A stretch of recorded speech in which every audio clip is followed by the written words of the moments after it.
October 28, 1787. A study in the outskirts of London. William Wilberforce, 28 years old. He stared out the window.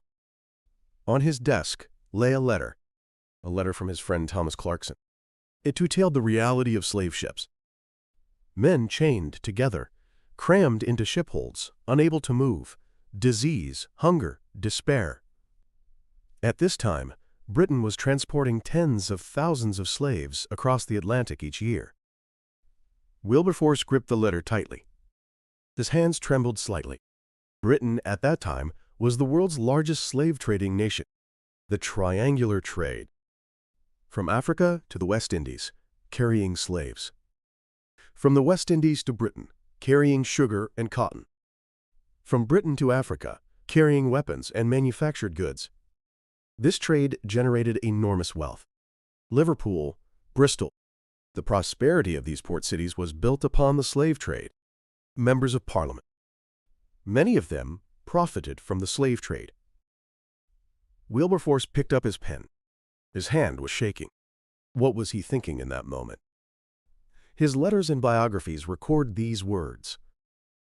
I have two great objectives, the abolition of the slave trade and the reformation of morals. But he knew how difficult this battle would be.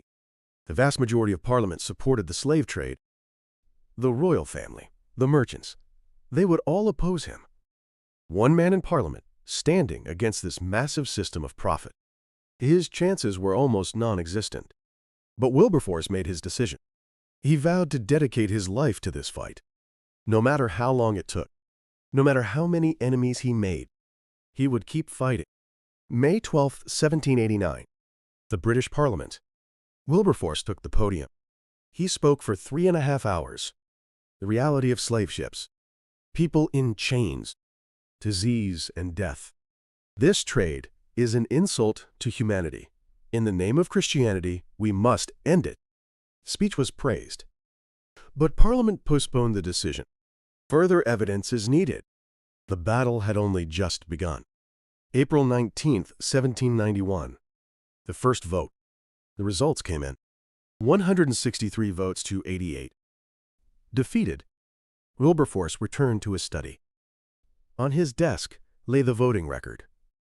Against, 163, for, 88. Defeat. He sat down in his chair. Exhaustion weighed on his entire body. His friends told him, "Give up. This is a battle you can't win." But Wilberforce shook his head. I won't give up, no matter how many years it takes. From the 1790s into the early 1800s, Wilberforce repeatedly introduced abolition motions. Some years, they were defeated. Some years, they weren't even debated due to the war. Some years, even when there was a glimmer of hope, the bill died in the House of Lords. Over 14 years. He continued the same fight. His hair had begun to turn white. His health was deteriorating. But he didn't stop. With every speech, he made the same plea. This trade is an insult to humanity. The members of Parliament were weary of it. That man again. Wilberforce's health had reached its limit. Chronic intestinal disease. Severe pain. The doctor warned him. If you continue like this, your life is in danger. He began taking opium tincture to ease the pain, but he never missed a session of Parliament. His wife said to him, "You're sacrificing your own life." Wilberforce replied, "If I stop, who will fight for them?" Then, in 1806, the tide began to turn. A new cabinet was formed. Prime Minister Grenville. He supported the abolition of the slave trade, and public opinion was beginning to change as well. Wilberforce's speeches had continued for nearly 20 years. During that time, he had been slowly moving people's hearts. Church ministers. They spoke from their pulpits about the inhumanity of the slave trade. Olaudah Equiano, a former slave. His autobiography, published in 1789, went through multiple editions and influenced the formation of anti-slavery public opinion. Citizens' petition campaigns. Hundreds of thousands signed petitions demanding abolition. February 23, 1807. Late at night, The vote in Parliament. The Speaker read the results. 283 votes in favor, 16 against. The bill has passed. The chamber erupted. Members rose to their feet. The applause wouldn't stop. Wilberforce remained seated, unable to move. He covered his face with both hands. 20 years. 20 years of struggle. The tears wouldn't stop. March 25, 1807. The Slave Trade Act became law. Legally, the slave trade by British ships was prohibited. Violations would result in fines and imprisonment. From then on, naval enforcement and international treaties worked to suppress illegal trade. Letters of congratulations piled up in Wilberforce's study. His friend Thomas Clarkson wrote, "Your determination has changed history." But Wilberforce knew this wasn't the end. The slave trade had been abolished, but slavery itself still remained. The plantations in the West Indies. There were 800,000 slaves there. They had not yet been freed. Wilberforce continued to fight. The complete abolition of slavery. That was his final goal. But his health had deteriorated even further. Even speaking in Parliament had become difficult. In 1825, he finally retired from Parliament. But he didn't retire from the movement. From his home, he continued to write letters. To members of Parliament, to citizens, to newspapers. He continued to advise and support his successors. "I won't stop until slavery is ended." And voices from the ground were also putting pressure on the government. Sam Sharp's rebellion in Jamaica. The resistance of the enslaved was forcing the British government to make a decision. July 26, 1833. The British Parliament. The Slavery Abolition Bill. The final vote. The Speaker read the results. The bill has passed. Slavery would be abolished throughout the British Empire. 800,000 enslaved people would be freed. The chamber was filled with cheers. But in that moment, William Wilberforce was not there. July 29, 1833. 3 a.m. His home in London. William Wilberforce quietly passed away. He was 74 years old. His family was at his bedside. His son held his hand. "Father, the bill has passed." Wilberforce smiled faintly.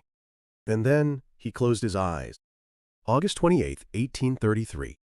The Slavery Abolition Act officially became law. 1 month after William Wilberforce's death. 46 years. From 1787 to 1833. One man fought on with relentless determination. No matter how many times he was defeated. No matter how many times he was mocked. Even as he lost his health, he never stopped.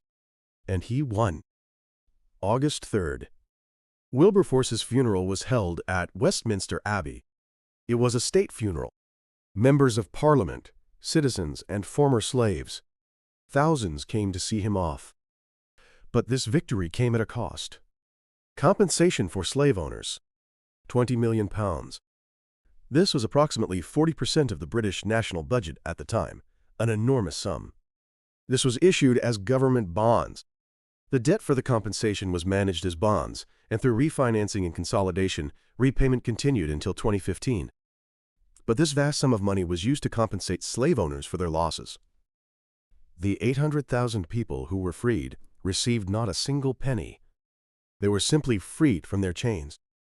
The recipients and amounts of compensation can now be individually verified in public databases maintained by university research institutions.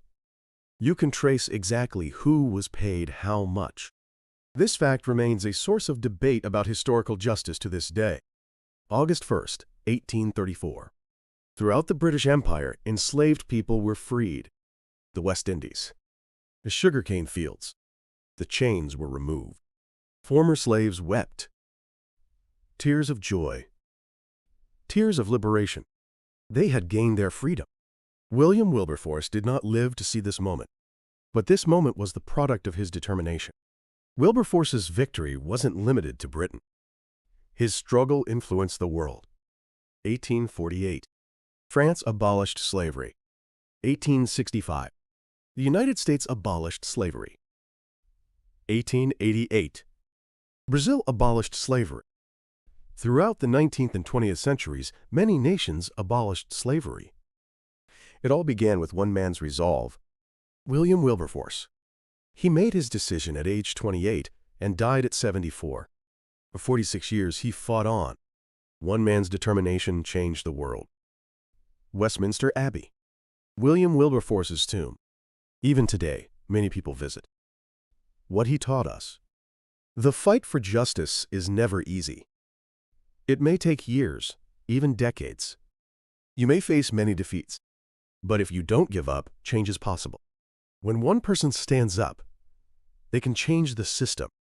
History has proven this, and we must not forget that there are said to be over 50 million people today suffering under forms of modern slavery. So I ask you, one man's determination freed 800,000 people. One man's resolve changed the world's systems. If there were an injustice before you today that needed to be changed, would you stand up? Could you find the courage to fight for 46 years? Share your thoughts in the comments. Thank you from the bottom of my heart for watching to the end. William Wilberforce's story teaches us the importance of courage and determination in standing up for justice. This channel explores moments of decision that changed human history, bringing lessons to those of us living today. If this video resonated with you, please subscribe and leave a like. And share your thoughts in the comments. Until next time.